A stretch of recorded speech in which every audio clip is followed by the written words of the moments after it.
Clip number 44، اس میں انشاءاللہ عز و جل قرآن پاک کی سورہ بقرہ کی آیت نمبر 129 سے لے کر 132 کی آپ تلاوت قرآن، ترجمہ قرآن اور تفسیر صراط الجنان سنیں گے۔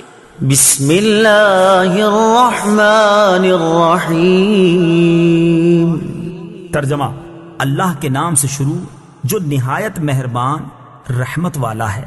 ربنا وابعث فيهم رسولا منهم يتلو عليهم آياتك ويعلمهم الكتاب والحكمة ويزكيهم إنك أنت العزيز الحكيم۔ ترجمہ: اے ہمارے رب، اور ان کے درمیان انہی میں سے ایک رسول بھیج جو ان پر تیری آیتوں کی تلاوت فرمائے اور انہیں تیری کتاب اور پختہ علم سکھائے اور انہیں خوب پاکیزہ فرما دے، بے شک تو ہی غالب حکمت والا ہے۔ ربنا وابعث، اے ہمارے رب اور بھیج۔ تفسیر صراط الجنان میں ہے حضرت ابراہیم اور حضرت اسماعیل علیہ السلام کی یہ دعا سید انبیاء صلی اللہ تعالی علیہ وسلم کے لیے تھی۔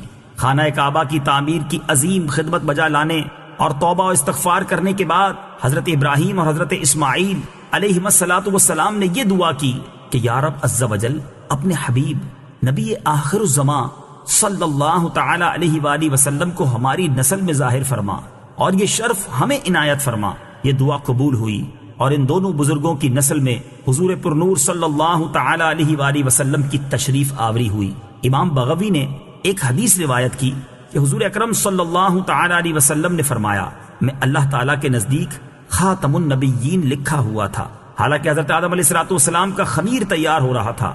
میں تمہیں اپنے ابتدائے حال کی خبر دوں، میں دعائے ابراہیم ہوں، بشارت عیسیٰ ہوں، اپنی والدہ کے اس خواب کی تعبیر ہوں جو انہوں نے میری ولادت کے وقت دیکھی، اور ان کے لیے ایک بلند نور ظاہر ہوا جس سے ملک شام کے ایوان اور محلات ان کے لیے روشن ہو گئے۔ اس حدیث میں دعائے ابراہیمی سے یہی مراد ہے جو اس آیت میں مذکور ہے۔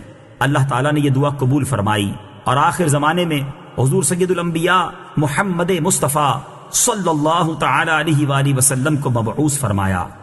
وَيُعَلِّمُهُمُ الْكِتَابَ وَالْحِكْمَةَ، اور انہیں تیری کتاب اور پختہ علم سکھائے۔ تفسیر صراط الجنان میں ہے آیت میں کتاب سے مراد قرآن پاک اور اس کی تعلیم سے اس کے حقائق و معانی کا سکھانا مراد ہے، اور حکمت میں سنت، احکام شریعت اور اسرار وغیرہ سب داخل ہیں۔ حضرت ابراہیم علیہ السلام نے حضور اقدس صلی اللہ تعالی علیہ وسلم کے متعلق بہت سی دعائیں مانگی جو رب تعالی نے لفظ بلفظ قبول فرمائیں۔ حضور پرنور صلی اللہ تعالی علیہ وآلہ وسلم مومن جماعت میں مکہ معظمہ میں پیدا ہوئے، رسول ہوئے، صاحب کتاب ہوئے، آیات کی تلاوت فرمائی، امت کو کتاب اللہ سکھائی، حکمت عطا فرمائی، ان کے نفسوں کا تزکیہ کیا اور اسرار الہی پر مطلع کیا۔ وَمَن يَرْغَبُ عَن مِّلَّةِ إِبْرَاهِيمَ إِلَّا مَن سَفِهَ نَفْسَهُ وَلَقَدِ اصْطَفَيْنَاهُ فِي الدُّنْيَا وَإِنَّهُ فِي الْآخِرَةِ لَمِنَ الصَّالِحِينَ۔ ترجمہ: اور ابراہیم کے دین سے وہی منہ پھیرے گا جس نے خود کو احمق بنا رکھا ہو، اور بے شک ہم نے اسے دنیا میں چن لیا، اور بے شک وہ آخرت میں ہمارا خاص قرب پانے والوں میں سے ہے۔ وَمَن يَرْغَبْ، اور جو منہ پھیرے۔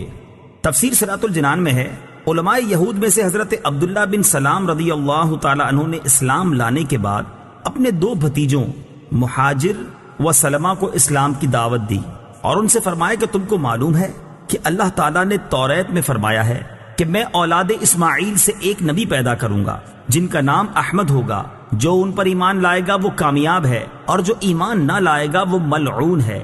یہ سن کر سلمہ ایمان لے آئے اور مہاجر نے اسلام قبول کرنے سے انکار کر دیا۔ اس پر اللہ تعالیٰ نے یہ آیت نازل فرما کر ظاہر کر دیا جب حضرت ابراہیم علیہ السلام نے خود اس رسول اعظم صلی اللہ تعالی علیہ وآلہ وسلم کے مبعوث ہونے کی دعا فرمائی تو جو ان کے دین سے پھرے وہ حضرت ابراہیم کے دین سے پھرا۔ اس میں یہود و نصارہ اور مشرکین عرب پر اشارتاً کلام ہے جو اپنے آپ کو فخر کے طور پر حضرت ابراہیم علیہ السلام کی طرف منسوب کرتے تھے کہ جب یہ لوگ دین ابراہیمی سے پھر گئے تو پھر ان کی عظمت و شرافت کہاں رہی۔ یہ بھی معلوم ہوا کہ سچے دین کی پہچان یہ ہے کہ وہ سلف و صالحین کا دین ہو۔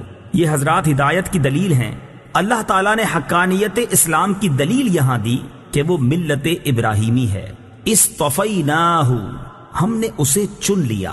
تفسیر صراط الجنان میں ہے اللہ تعالیٰ نے حضرت ابراہیم علیہ الصلوۃ والسلام کو رسالت و خلت کے لیے چن لیا، یعنی آپ کو اپنا رسول اور خلیل بنایا۔